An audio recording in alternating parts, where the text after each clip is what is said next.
قال صلى الله عليه وسلم، اسمعوا لهذه الوصفة من صيدلية محمد صلى الله عليه وسلم. قال: يا أبا أمامة، ألا أعلمك كلمات إذا قلتها أذهب الله همك وقضى دينك؟ قال: قلت بلى يا رسول الله، افزع لي.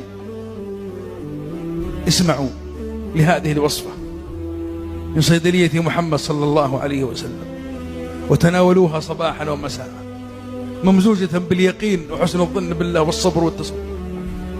قال: قل إذا أصبحت وإذا أمسيت: اللهم إني أعوذ بك من الهم والحزن والعجز والكسل، وأعوذ بك من غلبة الدين ومن قهر الرجال.